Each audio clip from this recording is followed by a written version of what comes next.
Bom dia com alegria para todos que estão nos ouvindo nesta manhã, nesta madrugada. Que bênção nós estarmos aqui reunidos e eu agradeço o carinho dos irmãos, das pessoas que estão me felicitando pelo aniversário. Uma data que eu acho muito importante na vida é o aniversário. Muitas pessoas acham que fazer aniversário é ficar mais velho. Eu acho o contrário. Fazer aniversário é você ficar mais próximo da volta de Jesus. É você agradecer a Deus por mais um tempo em que Ele cuidou da vida da gente. Isso é muito bom. Então, a gente só tem que agradecer. E oportunidade da gente glorificar a Deus pela nossa vida. Deus nos deu a vida e a cada aniversário a gente glorifica a Deus. E eu gosto do meu aniversário. Obrigado pelos queridos amigos que têm me felicitado pela data. Obrigado mesmo, de coração. Temos assuntos que são mencionados aqui na sala 57 e as pregações, elas me fazem viajar muito e eu fico ouvindo as mensagens e pensando muito na importância deste ministério que está acontecendo na sala 57. E o Ayrton estava pregando, falando no seu sermão sobre o princípio do amor, e a ação do amor é o serviço em retribuição à bênção recebida. Sabe? Quando Jesus pergunta, o que você quer? E eu respondi, aqui, para mim, a visão do amor. Sabe, o princípio do amor o que é, na verdade, amar o meu irmão, a outra pessoa. Eu tenho aprendido muito sobre esse amor estudando aqui sobre o Espírito Santo. E o interessante é que esse fenômeno ele vai acontecendo gradativamente, pouco a pouco a gente vai crescendo, vai não crescendo. E o amor ele nos reporta ao relacionamento com as pessoas. Eu quero aqui mandar meu abraço aos colegas pastores aqui, o Daniel Cândido, não sei se ele está hoje aí, Joaquim Silva, amigão antigo, Ideraldo, companheiro forte, Fagundes, meu amado Fagundes, pastor Abdoral, um grande companheiro, Aderval, que eu aprendi a amar aqui na sala 57, pastor Wagner, um prazer muito grande, e a todos os demais pastores que estão no YouTube, um abraço, e a cada irmão que está hoje assistindo essa programação, a este culto, e a todas as igrejas que eu já passei no meu distrito, desde Santa Terezinha de Goiás até lá em Cuiabá. Tem muita gente aí conhecida, está participando da Sala 57, que tem mandado contato. Que bênção. Um abraço para todos os irmãos. E vamos agora analisar esse aspecto do amor. Como é que esse amor ele vai acontecendo? Como é que ele realmente é manifestado? Sabe, o amor começa a ser camuflado no céu. Por que disso? O amor é Deus. Porque a palavra de Deus diz, aquele que não ama não conhece a Deus, porque Deus é amor. E o conflito começa lá, contra esse amor. E querendo ser objeto de admiração e receber adoração como todos no céu, todos faziam isso a Deus, esse desejo começa a destruir a admiração de Lúcifer para com Deus e crescer em seu coração o orgulho e a inveja, a base do pecado. No livro Grande Conflito, diz na página 497 que Satanás fora altamente honrado, sendo todos os seus atos de tal maneira revestidos de mistério, que difícil era desvendar aos anjos a verdadeira natureza de sua obra. A sagacidade de Satanás era muito grande e antes que se desenvolvesse completamente, veja o que a passagem do conflito diz, do grande conflito, antes que se desenvolvesse completamente O pecado não parecia ser o mal que em realidade era. A capacidade de camuflar dele é muito grande. É um anjo sábio, muito inteligente. E veja que Satanás ele queria a atenção devotada a Deus. Amor não é uma ação para satisfazer o ego. É justamente a realização altruísta, ou seja, é a atenção dada a outrem em favor de proporcionar alegria, felicidade na vida nossa e dos outros. O amor a Deus é quando o aceitamos como nosso Senhor. Aí, quando nós o aceitamos, nós começamos a compreender o amor, a sentir o amor. Ao contrário disso, Satanás estava no céu proporcionando e disseminando revolta, inveja e orgulho. No livro Grande Conflito, página 498. E na mesma página, diz o seguinte: ao mesmo tempo em que incutia o descontentamento no espírito dos anjos, a eles subordinados, dava astutamente a impressão de que estava procurando remover o dissabor. E o que era isso? Quando ele insistia em que fizessem mudanças na ordem e nas leis do governo de Deus, era sob o pretexto de serem elas necessárias a fim de preservar a harmonia no céu. A sagacidade com que ele estava trabalhando isso, camuflando a sua ideia e dizendo que estava tentando resolver essa questão, uma falha do céu. Então, Satanás podia fazer uso daquilo que Deus não usaria, que é a lisonja e o engano, na página 498, lá do Grande Conflito. Ainda diz o seguinte: Satanás fizera parecer que estava procurando promover o bem do universo. O verdadeiro caráter do usurpador e seu objetivo real deviam ser por todos compreendidos. Então, Deus estava dando tempo para que eles pudessem compreender. Veja que essa questão de dar tempo, ela é muito importante na condição de haver amadurecimento no entendimento. O princípio do amor estava sendo ofuscado no comportamento de Satanás, esperando os seus subordinados, enganando os seus subordinados, usando de sua influência para alcançar os seus objetivos obscuros. O verdadeiro amor é manifesto na atitude de Deus. Ao contrário, ao que o céu desejava para as criaturas universais, estava Satanás a usar de meios obscuros e maquiavélicos para alcançar o seu intelecto, o seu intento, para alcançar a mente dos outros, para alcançar o que ele desejava ser adorado como Deus. Como está citado no livro Grande Conflito, que o objetivo dele é, usando a lisonja e o engano, ele podia usar isso, mas Deus não podia fazer. Isso era velado aos olhos dos anjos, porém Deus conhecia o intento do seu coração. E sorrateiramente Satanás levava o seu plano adiante, querendo crer que conseguiria alcançá-lo, pensando que conseguiria usurpar a mente e a inteligência dos seres celestiais.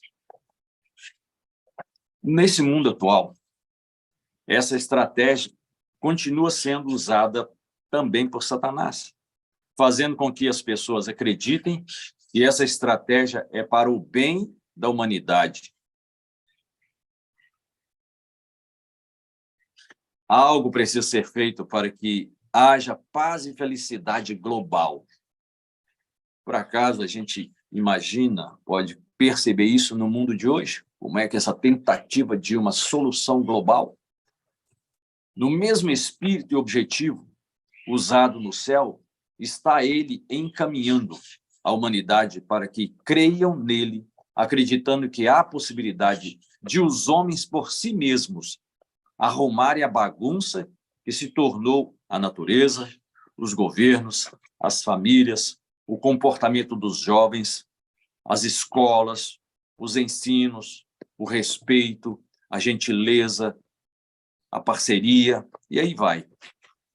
Satanás estava levando a uma desordem o governo de Deus em busca do favor do seu orgulho e inveja no céu, querendo estabelecer algo que faltava no céu. Agora, Satanás está nos levando a crer que podemos ter justiça, ordem e amor dentro de um sistema desordenado que ele proporcionou como resultado daquilo que ele pretendia para o céu, vedando nossos olhos para os funestos resultados do real resultado que tudo isso levará aos infiéis do governo de Deus. Ele é conhecedor das Escrituras, conhece muito bem, muito mais do que todos os homens, e conhece as profecias e já sabe aonde tudo isso vai chegar. Quantos mais ele puder enganar, isso ele fará, porque sabe o preço que tem de pagar por cada alma salva pelo sangue de Jesus. Olhando agora para a estratégia dele no céu, mesmo quando quando foi decidido que ele não mais poderia permanecer no céu, a sabedoria infinita não destruiu a Satanás.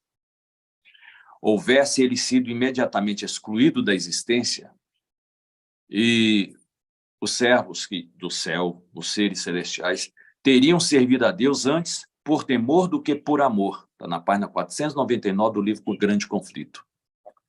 É muito importante observar o comportamento da infinita sabedoria, quando nós olhamos como Deus age, como Deus faz as coisas. Então, é muito importante nós entendermos a estratégia de Deus. Esperar, dar tempo, deixar que se revele o verdadeiro espírito que move as reações. E quando nós olhamos para os 12 apóstolos, sendo orientados a permanecerem em Jerusalém a fim de esperarem o Consolador, havia um prazo para isso acontecer.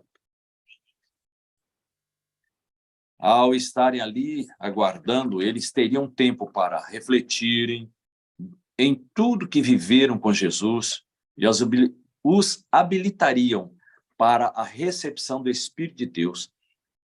Entender isso é muito importante. Eles tiveram um tempo para poder receber o Espírito Santo. Eles precisavam entender o amor de Deus por eles e esse amor pela humanidade. Não era um reino terrestre, era algo muito maior que acreditavam até então. Eles não tinham noção, por causa do que tudo que estava acontecendo era exatamente como os profetas haviam escrito. Satanás trabalhou todo o tempo tentando impedir que a linhagem do Messias não se cumprisse. Tudo deu errado em seus desafios a Deus.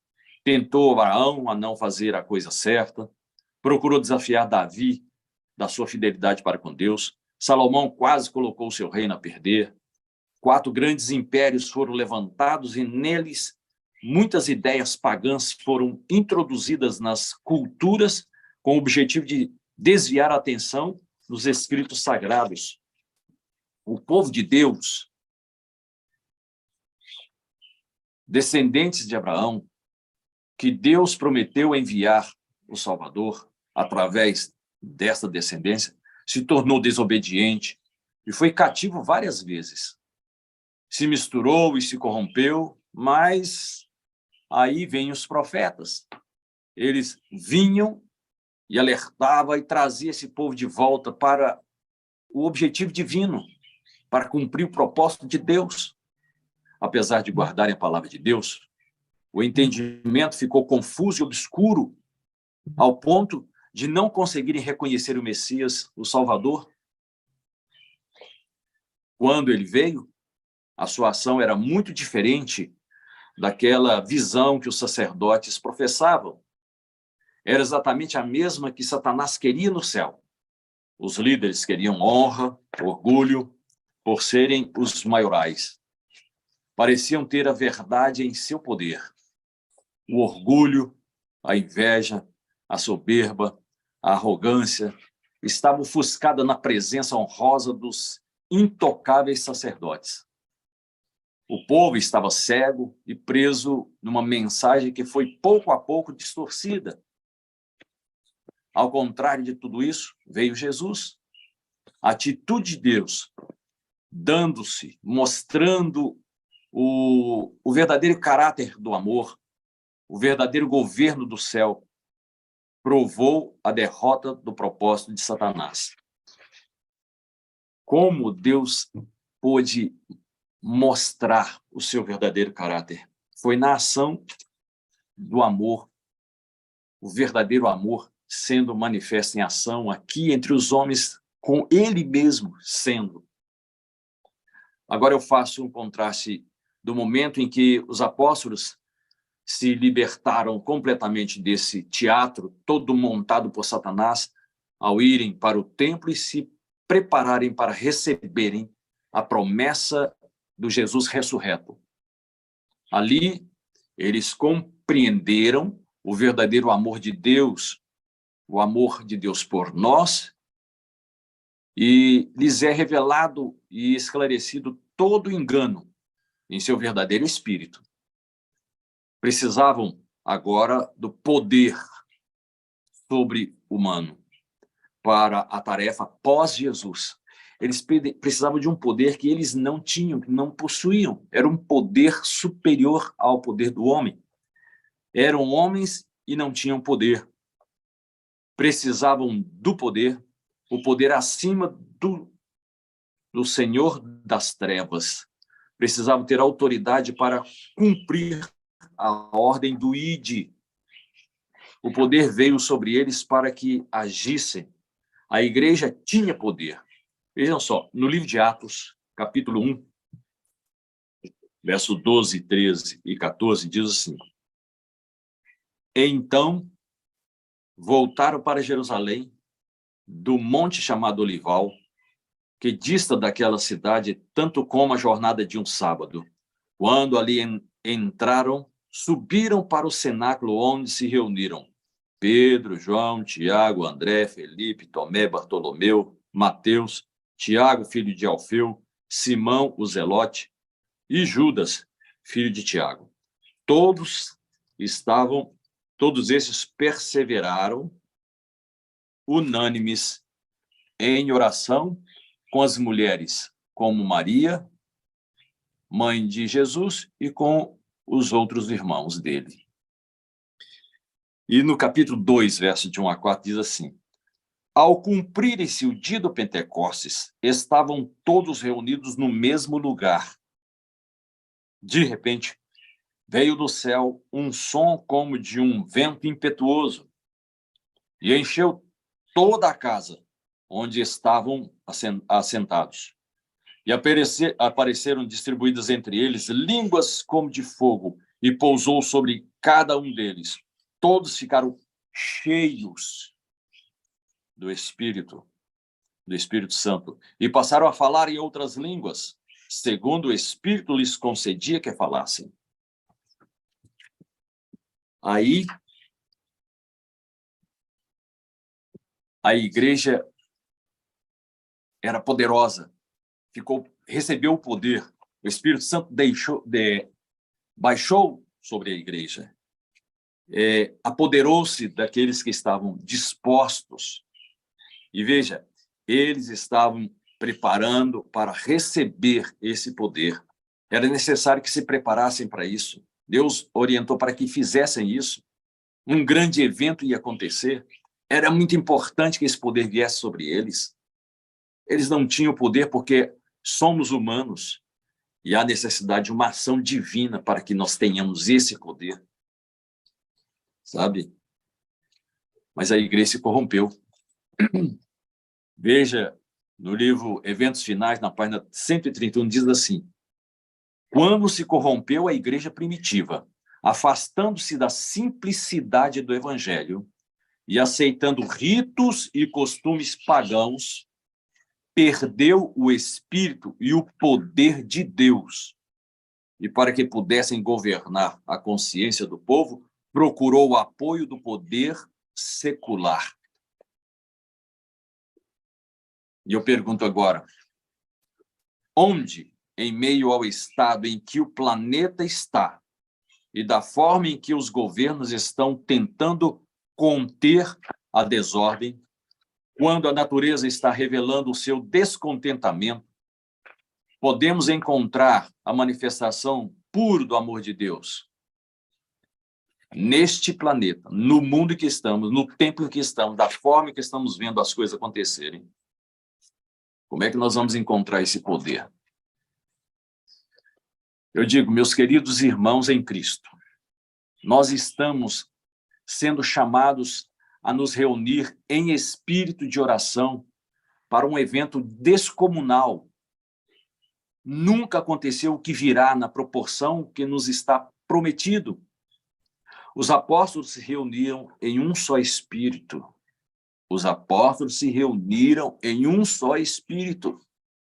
Orgulho, inveja, soberba, arrogância, etc., precisava ser superado. Precisamos nos amar para ser felizes uns com os outros. Ver nosso semelhante, ver no nosso semelhante a imagem de Deus, porque cremos que ele se revela através de cada um de nós. É o princípio da sala. Precisamos deixar que o Espírito de Deus nos use. Quando olhamos o passado e contemplamos a ação de Deus em nosso favor, só temos que dar glória e nos humilharmos diante de tal poder. A igreja perdeu o poder dado aos apóstolos. No entanto, está prometido novamente. Então, temos de nos preparar para tal evento. Os apóstolos não se prepararam? Eles não se reuniram? Não buscaram esse poder? Oravam em favor disso? O derramamento do Espírito nos dias dos apóstolos foi o começo da primeira chuva, ou a chuva temporã. Glorioso foi o resultado. Esse é um texto que eu estou lendo do livro Eventos Finais, na página 107. Até ao fim do tempo, a presença do Espírito deve ser encontrada com a verdadeira igreja. Até ao fim do tempo. Nós já estamos no fim do tempo. A partir de 1798, começa um período final da história. Termina a profecia dos 1260 dias, em que o poder da ponta pequena, ela domina e ofusca o evangelho, introduz paganismo dentro do cristianismo, e aí, então, acaba esse império, esse poder, essa influência, a partir de 1798, e aí se cumpre em 1844 a profecia dos 2.300 anos, e aí começa uma nova fase, a fase final, a terminação. Então, nós estamos na fase do poder do Espírito Santo sendo introduzido sobre a igreja, e pessoas aqui, ali e acolá estão recebendo essa influência, esse poder. E pouco a pouco esse poder está se manifestando e está crescendo. Enquanto que o Espírito de Deus está saindo da terra, o poder do Espírito Santo está sendo derramado sobre a igreja, sobre os fiéis, antes dos juízos finais. Antes dos juízos finais de Deus caírem sobre a terra, haverá entre o povo de Deus, olhem bem, quem é o povo de Deus? Todos os sinceros, os verdadeiros, aqueles que creem, que esperam, que têm ansiedade de ver a volta de Jesus, que acreditam na palavra, que buscam na palavra, não importa onde eles estejam. Em todos os lugares tem os fiéis. As 10 virgens, elas receberam azeite, todas tinham azeite. Todas dormem, mas no momento do grito, as que tinham reserva acordam. Então, fala, a igreja vai receber esse poder. Tal reavivamento da primeira piedade vai acontecer. Veja, vou repetir. Antes dos juízos finais de Deus caírem sobre a terra, haverá entre o povo de Deus tal reavivamento da primeira piedade, como não fora testemunhado desde os tempos apostólicos. Olha, um poder que nunca foi testemunhado desde os tempos apostólicos. O Espírito e o poder de Deus serão derramados sobre seus filhos, eventos finais para sempre e certo.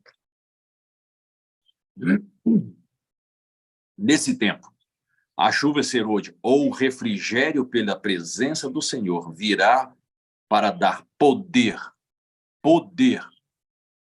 à grande voz do terceiro anjo e preparar os santos para estarem em pé no período em que as 7 últimas pragas serão derramadas. Página 108 de Eventos Finais. E lá no Eventos Finais, na página 111, e daí por diante, estudando esse assunto, nós vemos como que isso está sendo revelado e manifestado. Meus irmãos, quando eu estudo esse assunto, eu leio sobre eles, ouço na sala o chamado da atenção para que a gente abra o coração para o poder do Espírito Santo. Não é só um evento, não é só um preenchimento de espaço. É algo que a gente está aguardando e não tem noção da grandiosidade disso. Nós não temos capacidade de entender, de compreender, de alcançar a grandiosidade disso. Nós só temos que entender isso pela fé. Nós precisamos ler sobre o assunto, estudar sobre o assunto, orar pelo assunto, porque a nossa capacidade é pequena demais para entender isso. E nós precisamos desse poder, porque a única forma de nós conseguirmos realizar esta obra final, que é dada à igreja de Laodiceia, finalmente, quando o final é revelado, quando a história final é contada, quando tudo é preparado para a volta de Jesus. Os apóstolos estavam reunidos para pregarem, proclamarem a mensagem de Jesus. Mas Satanás foi corrompendo pouco a pouco esse amor que existia entre os irmãos, entre a igreja, e foi ofuscando isso ao ponto do orgulho tomar conta do coração dos homens. Os líderes se tornaram orgulhosos. A pompa, a grandiosidade, o trono, o poder do homem tomou lugar do poder de Deus. E os homens esqueceram como é amar um ao outro. E nós temos que retornar a isso, nos amar de tal forma, porque é esse amor que derrota o poder de Satanás. É essa união que faz com que nós nos tornamos imbatíveis. Você já teve a oportunidade de ver uma pessoa possessa e você orar por ela? E você conseguir expulsar o demônio? Você não consegue. Se você não disser em nome de Jesus, no poder do nome de Jesus, você não consegue fazer nada. Ele brinca com a pessoa. Ele faz galhofa. Ele faz um teatro. Ele faz uma festa. Ele chama atenção. Mas calmamente, como Jesus falava assim, sai dele.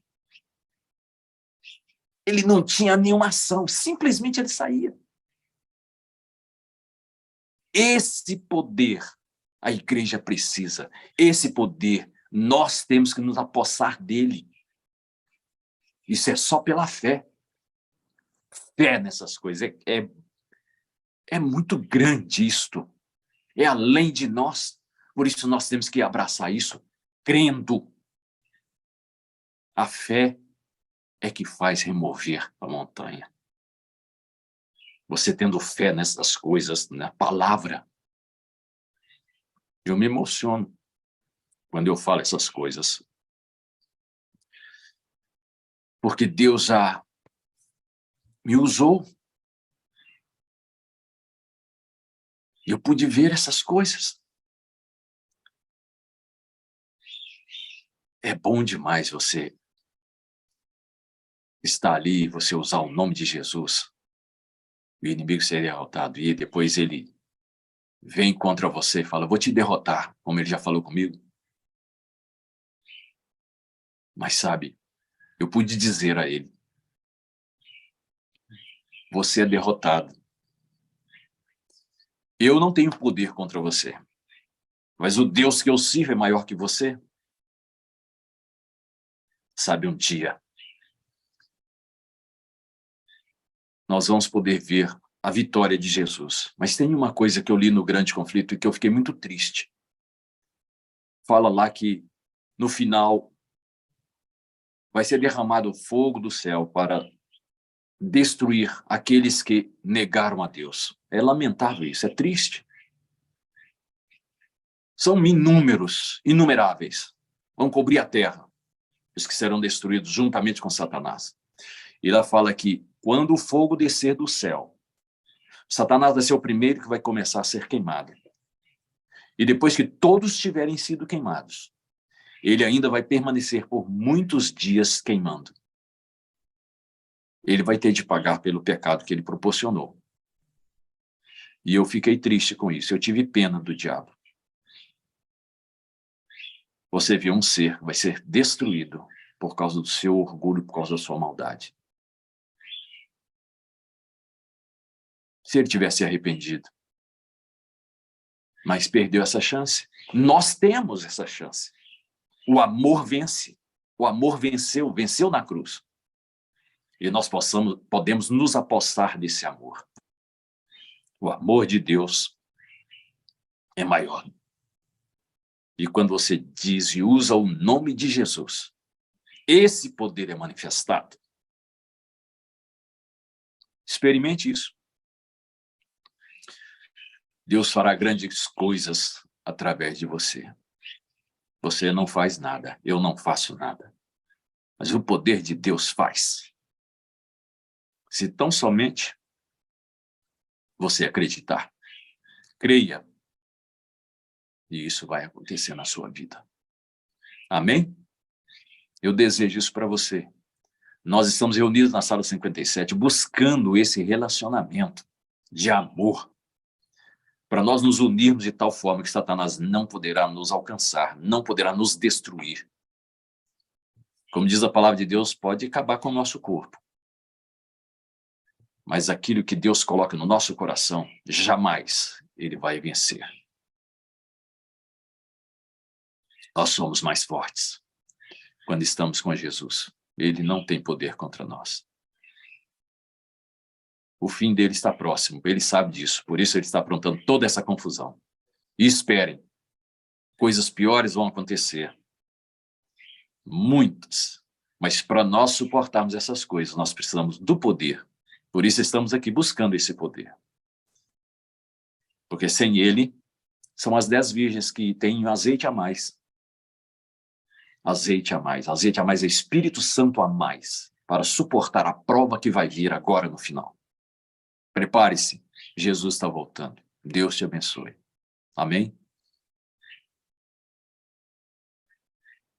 Amém, meu pastor, amém. O senhor acredita, meu pastor, que ontem eu cheguei em casa do culto e estava ainda com nível de adrenalina em cima, né? E não consegui dormir imediatamente. E fui para... Aqui em casa tem uma sacada, e eu fui para a sacada e li o capítulo 13 de Eventos Finais. Amém. De onde o senhor extraiu esse conteúdo aí.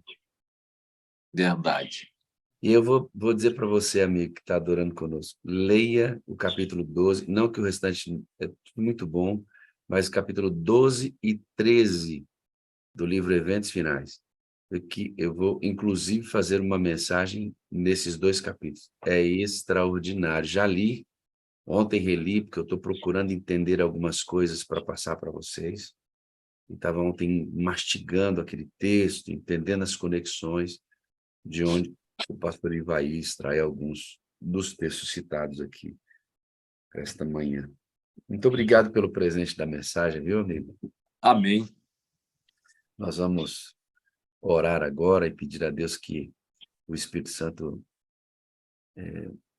marque esta mensagem em nosso cérebro, né? O senhor pode orar, por favor? Agora, bendito Deus, Senhor, o privilégio que o Senhor nos dá é muito maior do que a gente pode compreender. A honra de podermos tocar no nome do Senhor, Dizer que o Senhor é o nosso Deus é uma derrota para com o inimigo.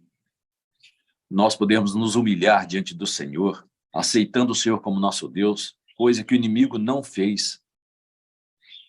Nós podemos agradecer o Senhor pela nossa vida, pelo cuidado que o Senhor tem dispensado a nós, pela forma que o Senhor tem dirigido a nossa vida. As tribulações existem. Aconteceu com Jó, ele era fiel e o inimigo veio trazer grandes transtornos na sua vida para tentar derrotá-lo, mas ele não conseguiu. Assim como não conseguirá com aqueles que são fiéis permanecerem firmes até a tua volta. Que nós sejamos parte desse povo, que nós sejamos o grupo chamado de santos salvos, que o Senhor há de chamar. Abençoa a Sala 57, que tem trabalhado nesse propósito.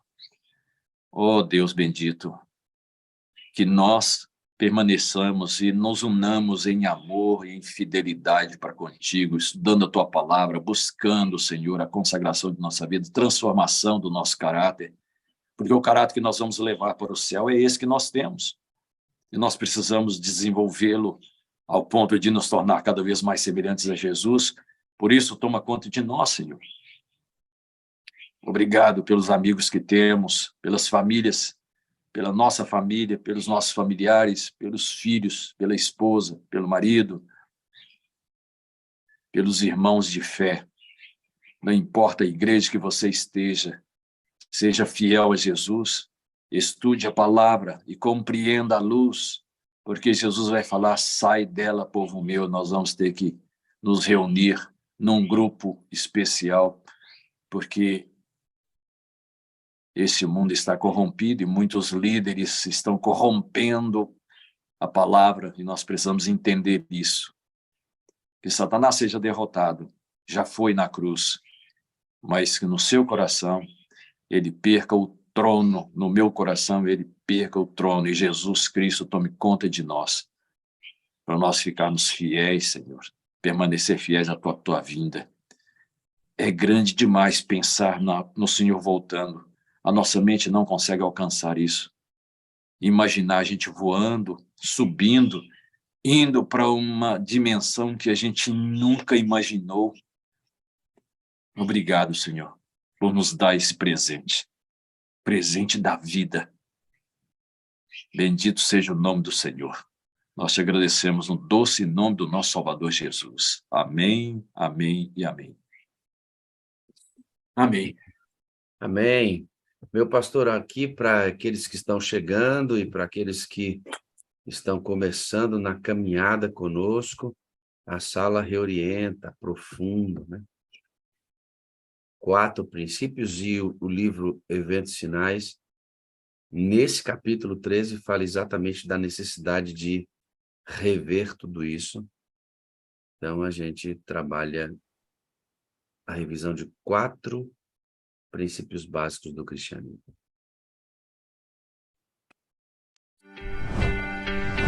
Vida no Espírito.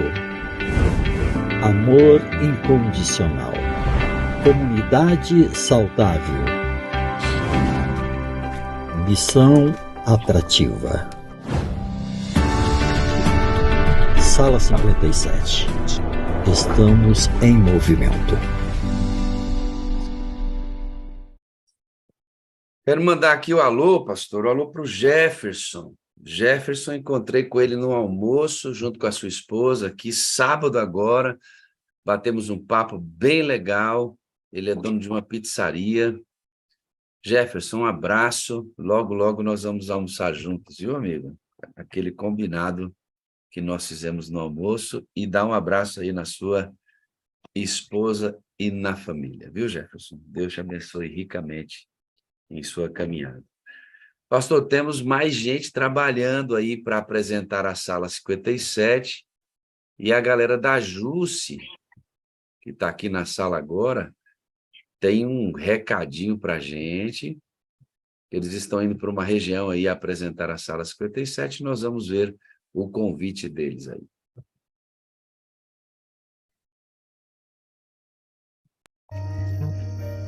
Queremos convidar vocês para no dia 23 de setembro, aqui na comunidade do Muri, o culto da Sala 57.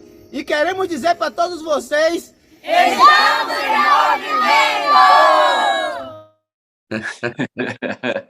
Não é bonito isso, pastor? Ó, Legal, viu? aí, pastor, é o quarto de guerra da Jússia. Aí, é uma igrejinha, tá vendo lá atrás? Ó? Tem um púlpitozinho ali. A Jússia, talvez não seja o quarto de guerra dela, porque no quarto de guerra dela tem... Aí deve ser a igreja da comunidade do Muri. É isso mesmo. Eu vou perguntar para a Jússia já já. Mas na fazenda da Jússia tem um novo quarto de guerra. Ela construiu um lugar, preparou o lugar, a gente vai mostrar. Mas, de novo, vamos ver o convite para você aí se organizar nessa região para ir com essa gente bonita aí, ó, todo mundo de camiseta. É lindo isso aí. No centro está Jocinho ali, esposo de Jússia, coordenando o grito de guerra aí, ó. Queremos convidar vocês para no dia 23 de 23 de setembro, aqui na comunidade do Muri. Então, exatamente, eles estão na comunidade do Muri, nesse vídeo, e nesta igreja, 23 de setembro, vai haver umas pequenas salas 57, escola sabatina e culto, dirigida pela Jússia e por todos que participam da sala. O culto da Sala 57. E queremos dizer para todos vocês: estamos em movimento! Olha, festa, hein? Pastor Ivaí, olha esse menininho aqui, que é muito bom, cara. Dá uma olhada só. Vamos ver ele de novo. É muito bom isso. Estamos em movimento! É muito bom isso, né, irmão?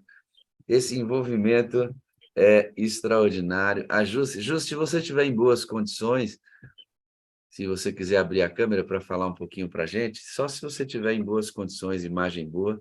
Se não, comunidade do Muri, nessa igreja que a gente mostrou aí, dia 23 de setembro, escola sabatina e culto, com a equipe que a irmã Jússia vai levar para ali, para apresentar a sala 57 para o pessoal. Amigo, o senhor é pastor da Igreja Adventista do Sétimo Dia. Que bênção, pastor. Amém por isso, né? Que bênção, né, pastor? E o senhor sabe que eu vou aqui reler os nomes, porque hoje o senhor é quem vai dar o testemunho aqui para a gente, e eu tenho a honra, né, pastor, de dizer que o pastor Benildo Abdoral, Aguinaldo, Arão, Armindo, Carlos, pastor Edmir, Fagundes, Flávio, Gilberto, Gilson, Jair, Joaquim, Silva, Joel Carvalho, José Alves, José Carlos, Luiz Espírito Santo, pastor Marcelo Cardoso, Willy Charles, e aí você vai, né? É uma bênção. E nós temos pastores na ativa e temos pastores na ativa que já não trabalham na parte administrativa tão diretamente, né? Com as mesmas responsabilidades. Muitos de vocês são anciãos de igreja, cooperam, pregam em muitos lugares, como o pastor Abdoral mesmo e a esposa rodam ali no estado de São Paulo, aceitando convites, e tantos outros fazem isso aqui.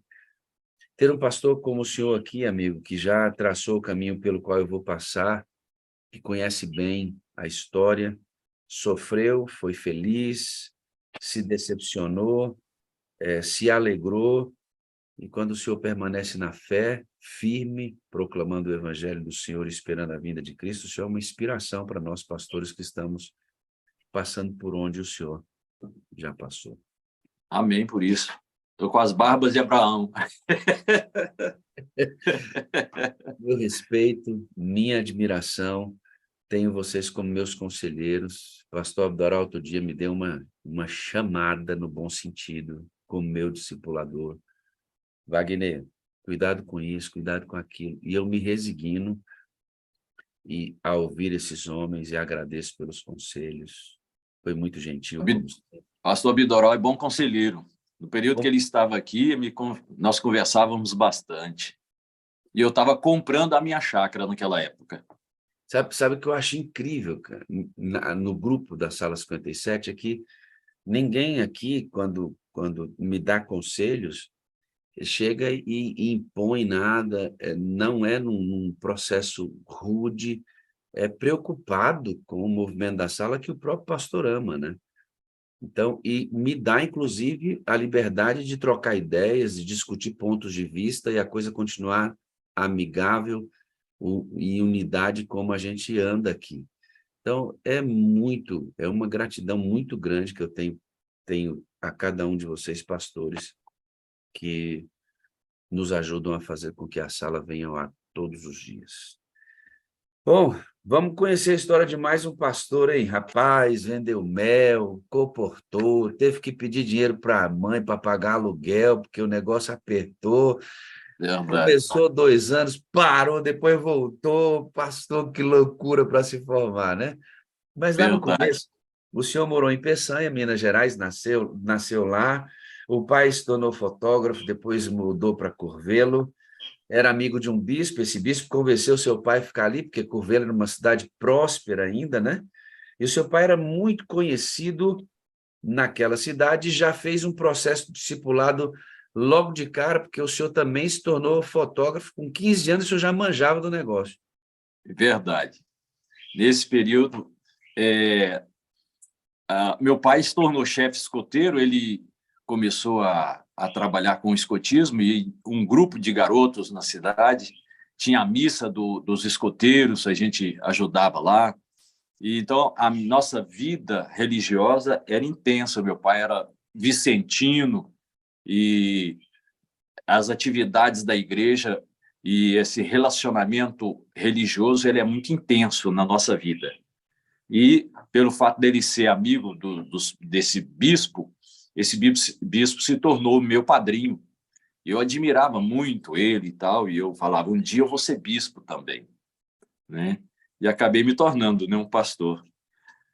É O interessante senhor isso. me diz, inclusive, que o senhor olhava na roupa do bispo e a roupa dele chamava a atenção do senhor. Como é que era isso? A batina deles é uma batina muito bem preparada, né? Os botões, o caseamento de cada botão ali é costurado ali com linha vermelha e os botões são vermelhos, né? Então, toda aquela carreira de botões assim e o sapato vermelho. Então, ele chegava assim, aquela imponência, dava a mão assim para a gente poder pedir a bênção e beijar a mão dele, né? Foi o primeiro bispo negro do Brasil. Ele era de raça negra, né? E assim muito amável, muito agradável de conversar. E era a minha inspiração naquela época. Então, o senhor tem 2 referenciais, o pai como escoteiro e fotógrafo e o bispo como uma figura religiosa junto com o seu pai, que também era uma figura forte religiosa, né? Com certeza. E aí, pastor, isso fica evidente para nós que nós temos que ser inspiração para as pessoas. Verdade. Contemplar. A contemplação é uma coisa importante. Quando Paulo diz assim, ó, sede meus imitadores como eu sou de Cristo, Paulo não tinha a pretensão de substituir a Cristo no exemplo. Porque o nosso exemplo é Cristo, ele não vai falhar nunca. Mas, humanamente falando, na linha horizontal da relação, os seres humanos, eu costumo dizer aqui que nós somos placas indicativas. As pessoas olham para nós e dizem, por que vocês são assim? Eu disse, o meu exemplo Verdade. Aí eu digo assim, meu exemplo é aquele lá. Mas a minha vida, pastor, precisa despertar interesse. E olha como é que é a maneira de se vestir, né? O senhor tinha quantos anos quando a batina do padre chamou a atenção do senhor? A faixa de 6 anos, 7 anos. Percebe, irmão? Olha, com 6 anos de idade, irmão Antônio Domingues, 6 anos de idade, a roupa de um líder chamou a atenção de uma criança. E a gente acha que o que a gente faz não está sendo notado pelos pequenos da igreja. Irmão, tudo fica registrado na cabeça. Sabe uma coisa interessante também aconteceu comigo? Nossa loja de fotografias, mamãe estava atendendo umas pessoas e a loja era na frente da casa, era uma casa só e a parte da frente da casa era a loja e a parte do fundo nós morávamos. E um dia minha mãe me chama, eu estava lá estudando coisas da escola, mamãe me chama, e vem cá fora. Eu cheguei lá e falei assim, olha esse moço aqui. Aí eu olhei assim, um moço alto, né? Eu era pequeno, garotinho, olhei assim, aquele homão grandão, falei assim, esse moço tem o seu nome. Rapaz, foi tão impressionante, foi tão Impactante. interessante, impactante, que o nome ele se tornou importante para mim. Aí eu fui procurar a significação do nome, aquelas coisas todas, né? O que significa o nome do senhor, meu pastor? Ivaí significa rio rápido, na língua tupi-guarani. Ivaí, rio que corre depressa, né? Que coisa E eu boa. sou meio acelerado. Eu também sou. O Wagner é um sobrenome alemão, pastor. E significa construtor de vagões. Olha, gente que muito pega bem. no pesado. Olha, pastor. E quando eu estava no teológico, o Pedro Apolinário, lembra dele? Pastor Pedro Apolinário? Tem a apostila dele aqui. Né? O Pedro Apolinário, um dia na sala de aula, falou: Ivaí, você sabe o significado do seu nome? Aí, Polidoro, Polidoró, Poli, vários, Doro é dom, vários dons. Que interessante. Então, a gente pode dizer que o significado do nome do senhor é vários dons em velocidade. Verdade. Coisa boa, né? E o senhor usou isso diretamente. Eu sempre tentei cristalizar a questão do jubilado, que eu não conseguia entender. Como é que o pastor aposenta? Pastor não aposenta. Como é que é isso? Jubilação, para você que não é adventista, ou mesmo adventista, está aqui, não entende essa expressão, é quando o pastor se aposenta. Geralmente, o pastor, se começa no tempo certo, trabalha 35 anos. E aí, depois dos 35, ele aposenta. Aquilo ficava na minha cabeça, né? Como é que pastor aposenta? Não aposenta, pastor é pastor a vida toda. Até que eu consegui separar as coisas. O pastor aposenta da parte da obrigatoriedade administrativa, de conduzir comissões, de realizar comissões de nomeações, essa parte de participar das comissões quando é convidado, diretivas da própria comissão, da associação, missão que ele faz parte, né? A obrigação das escalas do pastor de estar em cada igreja e aí realizar os programas da igreja com as datas, essa parte o pastor vai descansar porque ele contribuiu 35 anos. Mas, amigo, como pastor não para nunca, né, meu pastor? Você sabe que uma coisa interessante que eu notei no meu período de aposentadoria, eu tive uma pré-aposentadoria por uma questão administrativa, fui afastado antes um pouquinho, e a inatividade pastoral, ela traz uma certa tristeza na gente. A vida do pastor é muito intensa. As pessoas não percebem, não sabem o tanto que a vida de um pastor ela é intensa. E essa vida de visitar, de estudar, de pregar, de atender as pessoas, e é um telefone atrás de você todo o tempo, e você a pessoa está te procurando, então você é intenso.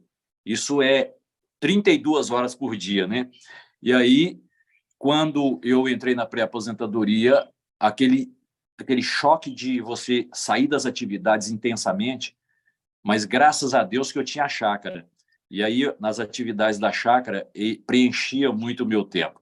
Então, eu vejo assim, muitas vezes o pastor que ele entra na aposentadoria, na jubilação, há uma necessidade de uma atenção muito grande ao pastor, porque a vida dele é muito intensa. E quando ele entra na jubilação, isso é cortado assim como o cordão umbilical, é de uma vez.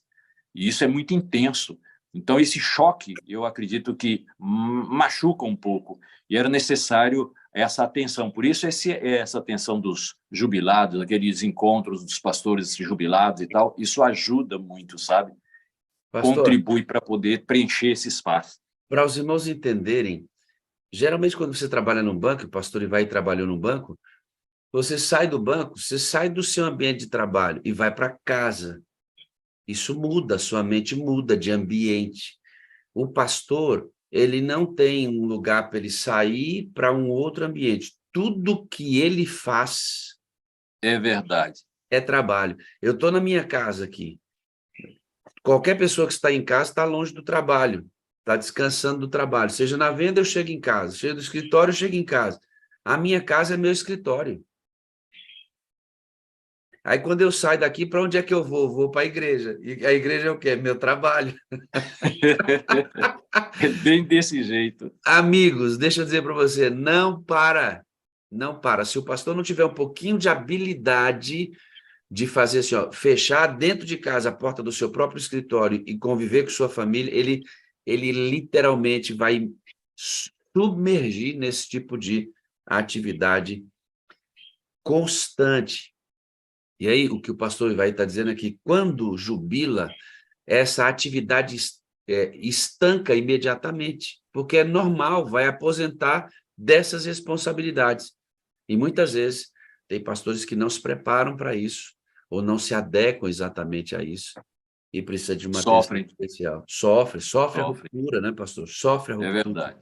E aí tem um detalhe que eu gostaria de dizer, o que vai no meu coração aqui. Quando eu vejo alguns pastores jubilados que participam frequentemente da sala e nos ajudam aqui, eu fico feliz, pastor. Sabe por quê? Porque para muitos jubilados que são nossos amigos, a sala tem se tornado a sua igreja, né? É verdade. Os homens pregam aqui, onde vão pregar são conhecidos, são amados, e é uma extensão do ministério deles, né? Além de ser um privilégio para mim, para todos nós da sala, é também uma linha de continuidade para o seu ministério de pregação. Fico contente de poder contribuir com isso. Até nisso eu agradeço a Deus muito. Sabe que quando a gente está na jubilação, até a gente fica meio inconstante na igreja, né? Porque você é convidado para pregar aqui, ali, acolá. Então, muitas vezes, na sua igreja de base, as pessoas vão, o senhor está sumido. Você está sempre pregando, sendo convidado a pregar nas igrejas, né? O senhor vai crescendo. Com 15 anos, o seu pai sofre um acidente, né, pastor? Ele está transitando numa estrada em construção e ele cai ali e o senhor perde o pai aos 15 anos de idade. Verdade. Estava nesse acidente, meu irmão mais velho foi o único que não machucou nesse acidente, porque ele estava com cinto de segurança. Naquela época, a obrigatoriedade do cinto ainda não estava patente, né? Mas ele colocou o cinto, os demais todos se machucaram. Eram as moças que faziam parte dos lobinhos, dos escoteiros. O lobinho equivale aos aventureiros dentro dos desbravadores. E meu pai foi nessa reunião e ele recebeu a última insígnia de um chefe escoteiro recebe, que se chama insígnia da madeira. E ele, nessa reunião, ele recebeu essa insígnia e era o período do Mineiros Frente a Frente. Quem lembra disso no passado, acontecia essa competição de cidade contra cidade e Curvelo foi campeão. E meu pai participou dessa atividade lá. E eles estavam voltando, então, deste curso que esse pessoal, a despeito desse encontro Mineiros Frente a Frente, estavam fazendo num outro local. E aí, voltando, meu pai possivelmente passou mal. Ele tinha tido um AVC anteriormente, algum tempo atrás, e os médicos falaram para ele ter cuidado, dirigir, mas não sei o que e tal. E ele tinha 42 anos. E aí, ele vindo neste veículo aí, deve ter passado mal, porque eles falam que ele freou o carro, depois o carro se soltou. E aí ele cai na ponte. A ponte estava com o andaime da metade para frente. E a Kombi vem, cai no buraco, e a parte da frente da Kombi pega nas tábuas e espreme o crânio dele. E sabe que Kombi, o para-choque da Kombi é o motorista, né? Aí ele faleceu. Ele era fotógrafo e eu estava aprendendo a profissão. E eu já fazia algumas coisas dentro da profissão que já era profissionalmente muito eficiente. Era o retoque de fotografias e atender as reportagens, fotografar casamentos e essas coisas. E eu já fazia isso. E eu começo, então, minha atividade no lugar do meu pai. Aí nós tocamos ali a loja, minha mãe que comandava tudo. E nessa profissão aí eu fui deslanchando a minha vida até aos 20 anos. O senhor, por alguns motivos, vai morar em Goiânia e o senhor vai descobrir o evangelho de uma forma muito interessante, porque o senhor ia muito ao cinema. Isso. E no cinema o senhor assiste um filme, e nesse filme é apresentado, muito embora de maneira incorreta, mas apresenta um texto bíblico que marca a cabeça do senhor. Que filme era esse? Chamado A Profecia. É um filme de terror em que ele enfoca um poder poder da besta, que é uma mula que cria um filhote, que é o filho do diabo, uma criança. E tem um casal de embaixadores que iam ter uma criança. E aí os discípulos do anticristo, eles matam a criança do embaixador e colocam o filho do diabo no lugar.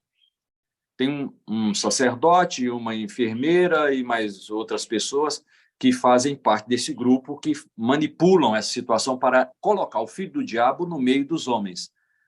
E essa criança vai se desenvolvendo, crescendo, e tem as reações que ele faz, que são diabólicas e tal. Ele mata pessoas e tal, e aquelas coisas todas vão acontecendo no decorrer do filme. E o pai vai procurar um meio descobre, porque ele sabia que o filho era um que foi colocado no lugar do filho dele, porque o filho dele morreu. Eles matam e dizem que o filho morreu. Ele sabia, mas a mãe não sabia.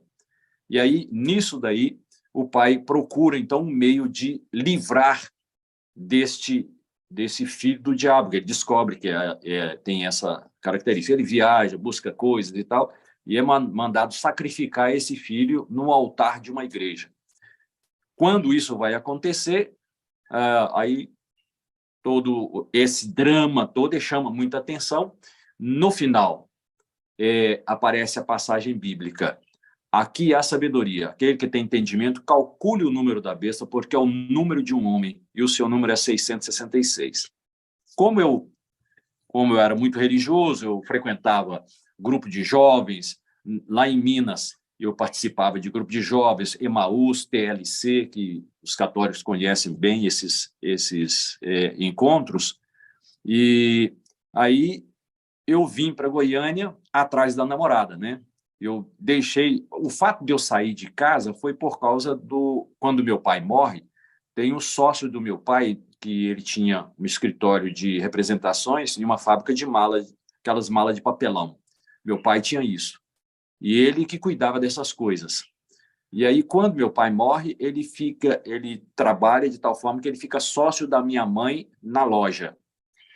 Eu via que ele era espertalhão e ele trabalhava para poder levar vantagem na situação. E eu começo a me opor a essa situação, e o negócio dá um certo confronto. Com isso, eu saio da loja, dou aula de violão um bocado de tempo lá para os jovens lá da cidade e tal, e eu começo a namorar a menina que mora aqui em Goiânia. Aí eu vim para cá, deixei tudo em casa e vim para cá.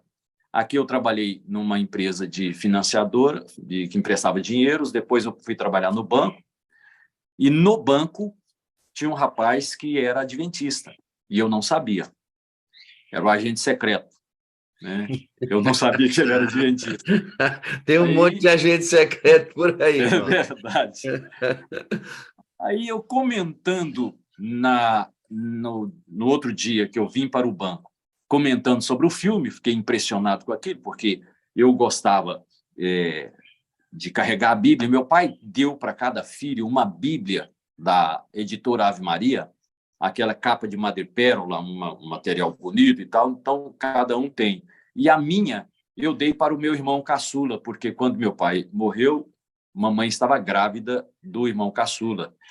Aí depois, posteriormente, essa Bíblia eu dei para ele como que um presente do meu pai que tinha deixado para a gente. E ele tem essa Bíblia lá até hoje, e é nela que eu começo a estudar as profecias. E esse rapaz, então, comenta comigo a respeito dessa profecia que estava aí. Ele falou, eu conheço essa profecia. E você tem Bíblia? Eu falei, tenho. Então, traz a sua Bíblia que nós vamos estudar esse assunto. Aí me convida para um grupo que tinha na Igreja Central de Goiânia, chamado O Clubinho. E lá tinha um grupo de pessoas que estudavam, e era um grupo grande, estudavam mesmo profecia, estudo bacana.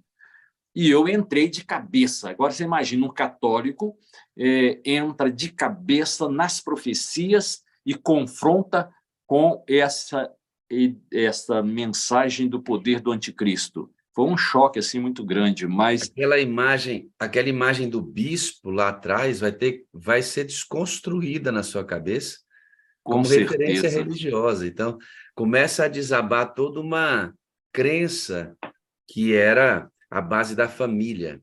E talvez, pastor, nós estejamos conversando aqui com católicos que adoram, porque muitos católicos amigos adoram conosco aqui.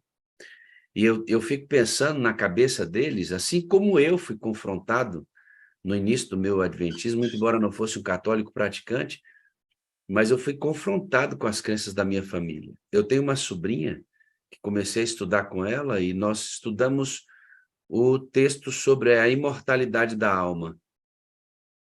Como é que nós encaramos a vida logo após a morte, né? E quando ela entendeu que não existe vida após a morte, que nós apagamos e só vamos voltar à consciência na ressurreição, ou para a salvação, ou para a perdição, ela entendeu que não poderia continuar adorando as imagens ou os santos católicos, porque eles tinham que estar vivos de alguma maneira depois da morte, sua alma viva, né? Quando ela entendeu que não poderia mais adorar aquele grupo de santos para os quais eles são muito fiéis, Verdade. ela disse assim: tio, eu amo o senhor, viu? Eu amo o senhor. E realmente é uma sobrinha que eu amo demais. Mas não dá para a gente continuar estudando, não. Porque aquilo era muito forte na cabeça dela. Verdade. Eu respeitei, e de lá para cá tenho orado para ter novas oportunidades. E talvez você que está adorando conosco aqui, recue diante disso, quando eu falo, meu Deus, olha, a figura do bispo, que antes era uma referência, passa a não ser mais, porque a verdade da palavra de Deus em sua totalidade desconstrói isso, quando eu encontro o conhecimento das profecias bíblicas. Então, você que é católico, está ouvindo a gente, vai ouvir depois, deixa eu te dar um conselho, amado. Ouça isso e vá para a Bíblia. Porque o pastor Ivaí começa a estudar na Bíblia católica que ele recebeu, a mesma Bíblia. Pode estudar na sua Bíblia. E procure, se você tem dúvidas, um amigo adventista. Aí onde você mora, tem alguém perto de você que é adventista. Aí onde você mora, tem uma igreja adventista próximo de você. Procure isso. Procure a Rede Novo Tempo no canal de televisão. Lá tem muitos estudos sobre isso. Inclusive, o pastor que pregou aqui para a gente ontem, ele é professor de Bíblia dentro da Rede Novo Tempo. E não se assuste. Nossa, estão falando mal da minha igreja. Não, nós respeitamos os irmãos católicos como queremos que vocês nos respeitem, a todos os amigos evangélicos que adoram aqui de qualquer crença. O que a gente está discutindo aqui, amado, é a verdade plena da palavra de Deus, interpretada corretamente em sua totalidade. Experimenta isso. Abre o seu coração, desarma, experimenta entrar, como o pastor fez, estudar profundamente. Eu tenho um outro recadinho aqui, meu pastor, importante. Estava eu pregando sábado agora, à noite, numa vigília, um bom número de irmãos, uma igreja grande, boa igreja, uma vigília sobre o Espírito Santo. E eu comecei a descrever o santuário. E, pastor Ivaí, eu fui perguntando quais eram os compartimentos do santuário, o que havia no pátio, o que havia no santo, no santíssimo, e uma aflição tomou conta do meu coração diante daqueles irmãos. Estou falando aqui porque falei para eles.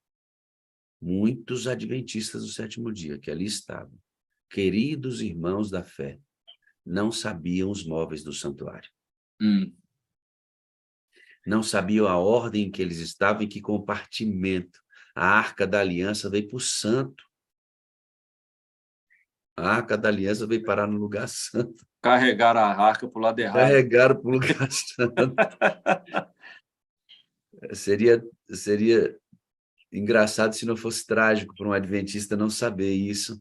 Verdade. Então, da mesma forma que oriento os irmãos católicos aqui a se aprofundarem, você também, amigo adventista, por favor, essa igreja vai sofrer uma sacudidura, está previsto na Bíblia que o Senhor vai joeirar. E só vai permanecer aqui quem tem semente interna, o conhecimento profundo da palavra. As virgens apresentam-se diante de Jesus na entrada da festa com a Bíblia acesa. As prudentes entram porque a Bíblia tem completa influência sobre a vida delas e elas conhecem a palavra. Já as imprudentes aparecem com a Bíblia apagada e não sofrem mais influência da palavra, porque não tem azeite de sobra. Irmão, estuda a crença adventista do sétimo dia. Você vai precisar de raiz para suportar as provas que estão diante de nós. Tempos difíceis estão para acontecer, lá fora e dentro da própria igreja, quando o Senhor vai definir todas as coisas. Irmão, querido, olha aqui para mim, estuda a palavra. Nunca houve tanto recurso para você conhecer bem a palavra de Deus. Bem, antes era necessário um pregador ir na nossa igreja para explicar a sua profecia, o pastor, agora não. Você tem na internet muitos bons professores adventistas, teólogos importantes da igreja, que ensina tudo para a gente. Não dá para você continuar com dúvida sobre a sua fé, amado. Verdade. Mergulhe Compreender... cabeça igual o pastor Ivaí fez. Fala, amado. Compreender a explicação do santuário é tão importante, que quando você entende o ritual do santuário, você entende o Velho e o Novo Testamento, você entende a história da terra, a história de Jesus e a volta de Jesus. Você entende tudo. Ali está retratado toda a história. É fácil de entender pelo santuário, né? Está relatado como começa, como termina o plano da redenção e sua continuidade na eternidade. Está tudo pronto ali, irmão. Então, um conselhozinho pastoral para você, se aprofunda na palavra. Meu pastor, o senhor vai fazer teologia com quantos anos? Em 87, não é isso? Não, 87 o senhor conclui, o senhor vai em 80. Mais ou menos em 80, de Goiânia, eu estava namorando, eu me converto. Nessa conversão, eu tenho um confronto com o sogro. O sogro me põe na berlinda, fala, ó, eu não aceito né, outra ovelha, né, o outro rebanho aqui na minha casa. E ele pressiona a filha, e ela começou a frequentar a igreja comigo, às escondidas. Depois, não dá certo, a gente termina, eu volto para Minas, por uma circunstância que eu havia prometido à minha família, que quando o sócio saísse de lá, eu voltaria, e eles conseguiram tirar o sócio, e eu voltei para casa. Meu irmão mais velho mexeu com os advogados e tal, e aí conseguiu trazer. Eu voltei, trabalhei mais uns 2 ou 3 anos em casa, aí eu vou para São Paulo estudar. Nesse intervalo aí, tem uma questão de namoro. Eu tinha terminado o namoro com ela, namorei uma outra pessoa, e no transcurso desse namoro eu orei a Deus pedindo a ele direção. Deus me mostrou que era a Terezinha, que era a minha antiga namorada, que eu tinha sido noivo dela, terminei o noivado, aí quis voltar com ela e descobri que ela estava agora, ela tinha se convertido, tinha se batizado e estava no colégio estudando. O senhor termina com aquela menina que o senhor viu que não iria dar certo por algumas características, e quando o senhor faz a oração pedindo direção, o senhor sente saudade de Terezinha. Verdade. Aí o senhor vai atrás de Terezinha de novo. Imagina você ficar 1 ano sem ter contato, sem querer ver, sem querer conversar. De repente, eu era fotógrafo, eu tinha milhares de fotografias dela, né? Eu fui para a gaveta, puxar ali e rever. Na noite eu tive o sonho, de manhã eu levanto com saudade dela e vou ver as fotos dela, renovar aquele aconchego, né? E aí, depois eu consigo descobrir que ela está no colégio, eu telefono para lá, começo a conversar com ela e prometi ir lá visitá-la. Eu consegui ir lá visitá-la. Quando eu fui visitar, fui falar para ela que Deus tinha me mostrado que era ela. Ela simplesmente falou comigo, não dá, não tem jeito. Pega o boné, você não tem mais chance aqui, não. Vaza. Vai passando. Aí foi a minha tentativa. Eu comecei a insistir, partir para cima. Eu falei, olha, Deus te entregou a mim e eu vou fazer tudo para te reconquistar. Aí reconquistei, né? Levou tempo, mas consegui. Aí eu volto para o colégio, eu vou para o colégio, fiz o vestibular, passei e comecei o curso teológico. E aí nós começamos a namorar. Nós ficamos 2 anos lá no colégio. Primeiro ano a gente estava namorando, no segundo ano eu me casei. Quando eu estava no segundo ano do teológico, começando o terceiro ano, aí nós resolvemos sair de lá e vir para Goiás comprar uma fazenda, que era o nosso sonho, morar na fazenda. Então, o senhor para o curso de teologia para sonhar com uma fazenda e já casado, o senhor já tinha filhos aí? Já, tinha 2 filhos, o Fabrício e a Fabiana.